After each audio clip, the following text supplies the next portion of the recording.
Welcome to economics edible set economics previous question സീരീസിൽ ഇന്ന് ഗ്രഷംസ് ലോയുമായി ബന്ധപ്പെട്ട കുറച്ച് PYQ ക്വസ്റ്റ്യൻസും അതുമായി റിലേറ്റ് ചെയ്ത കുറച്ച് ഡീറ്റെയിൽസുമാണ് ഉൾപ്പെടുത്തിയിട്ടുള്ളത്. അപ്പോൾ നമുക്ക് ക്ലാസ്സിലോട്ട് കിടക്കാം. ആദ്യത്തെ ക്വസ്റ്റ്യൻ നമുക്ക് നോക്കാം. Which of the following law states bad money drives out good? Option A Okun's law, option B Gerlisha's law, option C Gresham's law, option D Say's law. അപ്പോൾ ക്ലാസ്സിൻ്റെ സ്റ്റാർട്ടിങ്ങിൽ പറഞ്ഞതിൻ്റെ പേരിൽ എല്ലാവർക്കും പെട്ടെന്ന് മനസ്സിലാവും എന്താ ഗ്രിഷംസ് ലോ ആണ്. അപ്പോൾ ഗ്രിഷംസ് ലോ പറയുന്നത് bad money drives out good എന്നാണ് പറയുന്നത്. രണ്ടാമത്തെ ക്വസ്റ്റ്യൻ നോക്കാം. The law of dash says cheap money drives out dear money. Option A JS Mill, option B Gresham, option C Say, option D Keynes. ഇവിടെ ആൻസർ വരുന്നത് ഏതാണ്? B, option B ഗ്രഷമാണ്. പക്ഷേ ആ ഫ്രേസിന് കുറച്ച് റീസ്റ്റേറ്റ്മെന്റ് ഒക്കെ കൊടുത്തിട്ടുണ്ട്. അതായത് ഫസ്റ്റത്തിൽ നമ്മൾ എന്താ കണ്ടേ, bad money drives out good മണി എന്നായിരുന്നു. ഇവിടെ എന്താക്കിയത് ചീപ്പ് മണി ഡ്രൈവ്സ് ഔട്ട് ഡിയർ മണി. അങ്ങനെ ഒരു റീസ്റ്റേറ്റ്മെന്റ് കൊടുത്തത് മുണ്ടേലാണ്. നോബൽ പ്രൈസ് വിന്നിങ് എക്കണോമിസ്റ്റ് ആയ മുണ്ടേലാണ് കൊടുത്തിട്ടുള്ളത്. അപ്പോൾ അതൊന്ന് നോട്ട് ചെയ്യുക. ആ ഫ്രേസ് മാറ്റിയത് മുണ്ടേലാണെന്നുള്ളത് ഓർക്കുക. ഇനി ലാസ്റ്റ് ക്വസ്റ്റ്യൻ ആണ് Gresham's law. Option A states that bad money drives out good money. Option B operate under the bimetallic standard. Option C operate when paper currency not circulating along with gold or silver coin. Option D all the above. അപ്പോൾ ഇവിടെ answer വരിക all the above ആണ്. ഫസ്റ്റത്തെ statement ഇപ്പോൾ രണ്ട് ക്വസ്റ്റ്യനിൽ നമ്മൾ കണ്ടു എന്താണ് bad money drives out good മണി. അതെന്താണ് ഗ്രിഷംസ് ലോയായി ബന്ധപ്പെട്ടതാണ്. Operate under the bimetallic standard. Bimetallic standard എന്ന് പറഞ്ഞാൽ കോയിനേജ് സിസ്റ്റം ആണെങ്കിൽ രണ്ട് ടൈപ്പ് കോയിൻ ഉണ്ടാവും. ഗുഡ് എന്താ പറയുക ഹൈ ഇൻട്രൻസിക് വാല്യൂ ഉള്ളതും ലോ ഇൻട്രൻസിക് വാല്യൂ ഉള്ളതും. അതാണ് ബൈമെറ്റാലിക് സ്റ്റാൻഡേർഡ് എന്ന് പറയുന്നത്. അപ്പോൾ അതും ഗ്രിഷംസ് ലോയായിട്ട് ബന്ധപ്പെട്ടതാണ്. ഇനി സി ആണ് operate when paper currency note circulating along with gold or silver coins. അപ്പോൾ ഈ ഗ്രിഷംസ് ലോയിൽ എന്താണ് പേപ്പർ കറൻസിയും പെടും, മറ്റ് കോയിൻസും എല്ലാം എന്താണ് ഈ ഗ്രിഷംസ് ലോയിൽ പെടുന്നതാണ്. അപ്പോൾ എന്താണ് ഇവിടെ answer? Option D all the above ആണ്. അപ്പം നമുക്ക് എന്താണ് ഗ്രിഷംസ് ലോ എന്നുള്ളത് നോക്കാം. The law was formulated by Thomas Gresham. അതായത് ഈ ലോ കൊണ്ടുവന്നത് ആരാണ്? ഇംഗ്ലണ്ടിലെ ഒരു ഫിനാൻസറായ തോമസ് ഗ്രിഷമാണ്. അതായത് എലിസബത്ത് വണ്ണിൻ്റെ പീരീഡിൽ ഉണ്ടായിരുന്ന ഒരു ഫിനാൻസറാണ് Thomas ഗ്രിഷം. According to him, when two forms of coin with the same face value exist in the metal coinage system, coins of lower intrinsic value, bad money, will become the chief circulating medium, and the coins of higher intrinsic value, good money, will disappear from the circulation because of people hold it. അപ്പം അന്നത്തെ പീരീഡിൽ എന്താണ് coinage system ഒക്കെയാണ്. അപ്പം അന്ന് രണ്ട് type കോയിനാണ്. എന്ത്? Higher intrinsic value ഉള്ളതും ലോവർ ഇൻട്രൻസിക് വാല്യൂ ഉള്ള കോയിൻസ് ആണ്. അപ്പം എങ്ങനെയാണ് നോർമലി പീപ്പിൾ ചെയ്യുക? ആ ലോവർ ഇൻട്രൻസിക് വാല്യൂ ഉള്ള കോയിൻ എക്കോണമിയിൽ നമ്മുടെ എന്താണ് മീഡിയം ഓഫ് എക്സ്ചേഞ്ചിന് യൂസ് ചെയ്യുകയും ഹയർ ഇൻട്രൻസിക് വാല്യൂ ഉള്ള കോയിൻ എന്ത് ചെയ്യും? ഗുഡ് മണി എന്ന് പറയുന്നത് നമ്മുടെ കയ്യിൽ കീപ്പ് ചെയ്യുകയാണെന്നാണ് ഈ ഗ്രിഷംസ് ലോയിൽ കൂടെ പറയുന്നത്. അതായത് ലോവർ ഇൻട്രൻസിക് വാല്യൂ ഉള്ളത് എക്കോണമിയിൽ നമ്മൾ ട്രാൻസാക്ഷൻ യൂസ് ചെയ്യുക, ഹയർ ഇൻട്രൻസിക് വാല്യൂ ഉള്ളത് നമ്മൾ സൂക്ഷിച്ചു വെക്കുക. നമ്മളിപ്പോൾ മണിയുടെ ഫങ്ഷൻസ് ഒക്കെ പഠിച്ചിട്ടുണ്ട് അല്ലേ? എന്താണ് store of value, medium of exchange, measure of value എന്നൊക്കെ പറഞ്ഞിട്ട് നമ്മൾ കുറേ ഫങ്ഷൻസ് പഠിച്ചിട്ടുണ്ട്. അപ്പം നമ്മുടെ ഡേ ടു ഡേ ട്രാൻസാക്ഷന് ഈ ലോവർ വാല്യൂ ഉള്ളത് യൂസ് ചെയ്യുക, സൂക്ഷിച്ച് വെക്കുക. എന്ത് ചെയ്യും? ഹയർ വാല്യൂ ഉള്ള സാധനങ്ങളൊക്കെ നമ്മൾ സൂക്ഷിച്ച് വെക്കുക. ഇതിപ്പോൾ ഇതേ ഒരു ഫ്ലോ ചാർട്ടിന് കൂടെ ഞാൻ കൊടുത്തിട്ടുണ്ട്. രണ്ട് ടൈപ്പ് കോയിനേജ് സിസ്റ്റം ആണെങ്കിൽ രണ്ട് ടൈപ്പ് എന്താണ് ഗുഡ് മണിയും ഉണ്ട്, ബാഡ് മണി ഉണ്ട്. ഗുഡ് മണി എന്ത് ചെയ്യും? നമ്മൾ ഹോൾഡ് ചെയ്ത് വെക്കും, അല്ലെങ്കിൽ ഹയർ ഇൻട്രൻസിക് വാല്യൂ ഉള്ളതുകൊണ്ട് നമ്മൾ അതെന്ത് ചെയ്യും? സൂക്ഷിച്ച് വെക്കും. ബാഡ് മണി എന്ത് ചെയ്യും? ലോവർ ഇൻട്രൻസിക് വാല്യൂ ആണ് നമ്മൾ സർക്കുലേഷന് യൂസ് ചെയ്യും.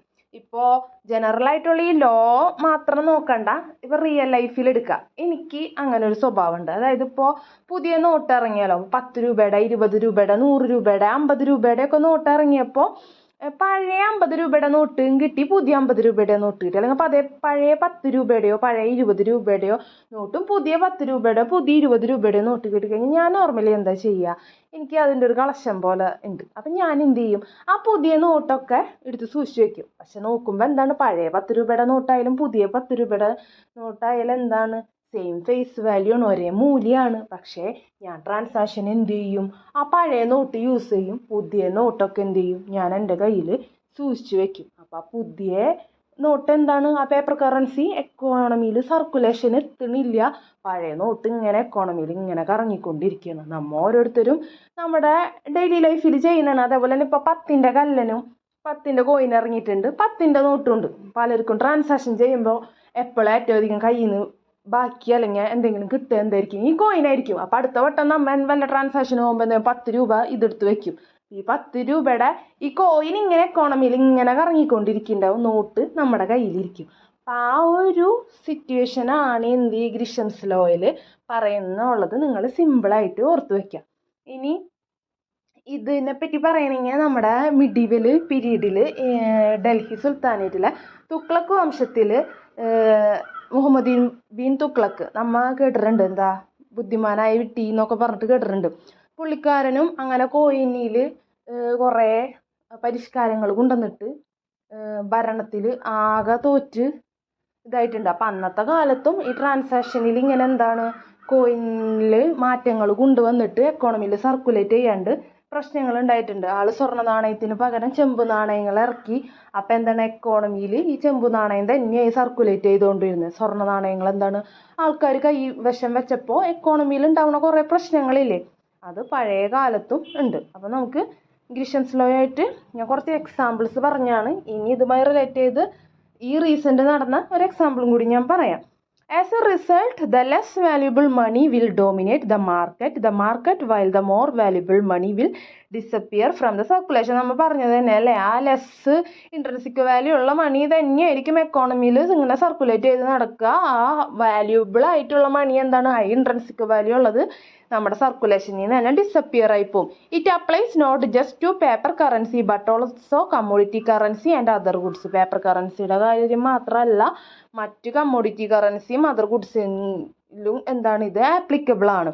This law comes into play when government fixes the exchange rate between two currencies, creating disparity between the official rate and the market rate.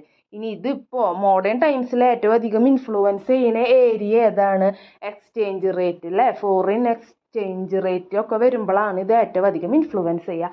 അതാണ് ഞാൻ പറഞ്ഞ റീസെൻ്റ് ആയിട്ടുള്ള എക്സാമ്പിളിലേക്ക് പറയാമെന്നുള്ളത് അല്ലേ. നമ്മൾ കുറച്ച് ടൈപ്പ് എക്സ്ചേഞ്ച് റേറ്റ് പഠിച്ചിട്ടുണ്ട് അല്ലേ. ഫിക്സ്ഡ് പഠിച്ചിട്ടുണ്ട്, ഫ്ലെക്സിബിൾ പഠിച്ചിട്ടുണ്ട്, ഫ്ലോട്ടിങ് അല്ലെങ്കിൽ മാനേജ്ഡ് എക്സ്ചേഞ്ച് റേറ്റ് എന്ന് പഠിച്ചിട്ടുണ്ട്. അതിൽ ഫ്ലെക്സിബിൾ ആണെങ്കിൽ എന്താ, മാർക്കറ്റ് ഡിമാൻഡ് ആൻഡ് സപ്ലൈ ആയിരിക്കും ആ എക്സ്ചേഞ്ച് റേറ്റ് ഡിസൈഡ് ചെയ്യുക. ഫിക്സ്ഡ് ആണെങ്കിലോ ഒരു രാജ്യത്തിൻ്റെ സെൻട്രൽ ബാങ്കോ അല്ലെങ്കിൽ ഗവൺമെൻറ് ആയിരിക്കും അത് ഫിക്സ് ചെയ്യുക. മാനേജ്ഡ് അല്ലെങ്കിൽ ഫ്ലോട്ടിങ് ആണെങ്കിൽ എന്താണ്, രണ്ടിൻ്റെയും അതായത് ഫിക്സ്ഡിൻ്റെയും ഫ്ലെക്സിബിളിൻ്റെയും കൂടി മിക്സ്ഡ് ആയിട്ടുള്ള ഒരു വേർഷൻ ആയിരിക്കും എന്നൊക്കെ നമ്മൾ പഠിച്ചിട്ടുണ്ട്. അപ്പോൾ റീസെൻ്റ് എക്സാമ്പിൾ എടുക്കുകയാണെങ്കിൽ നമ്മുടെ നൈബറിങ് കൺട്രിയായ ശ്രീലങ്കയിൽ നമ്മൾ 2022 ടൈമിലൊക്കെ ഒരു ഫിനാൻഷ്യൽ ക്രൈസിസൊക്കെ നമ്മൾ ശ്രദ്ധിച്ചു കാണും. അത് അന്ന് അവിടുത്തെ എന്താ പറയുക, അവിടുത്തെ ജനങ്ങൾ തെരുവിലിറങ്ങി ഭയങ്കര പ്രക്ഷോഭമൊക്കെ ഉണ്ടാക്കിയത്. അപ്പോൾ അവിടെ ഈ സംഭവിച്ചിട്ടുള്ളത് ഈ കേസാണ്. അതായത് ഫിക്സ്ഡ് എക്സ്ചേഞ്ച് റേറ്റിൽ വന്ന മിസ്റ്റേക്കാണ് അവിടെ അന്ന് അത്രയും ഫിനാൻഷ്യൽ ക്രൈസിസ് ഈ ഗ്രിഷംസ് ലോ ആയിട്ട് കണക്ട് ചെയ്ത് പറയാന്നുണ്ടെങ്കിൽ റീസെൻ്റ് ആയിട്ട് സംഭവിച്ചിട്ടുള്ളത്. During the economic crisis Sri Lanka on 2022 when the country's central bank set a fixed exchange rate between Sri Lankan rupee and the US dollar. Government insisted on a fixed rate of 200 Sri Lankan rupee for $1. This led to the Sri Lankan rupee being considered more valuable than it actually was, the US dollar being undervalued according to the market rate.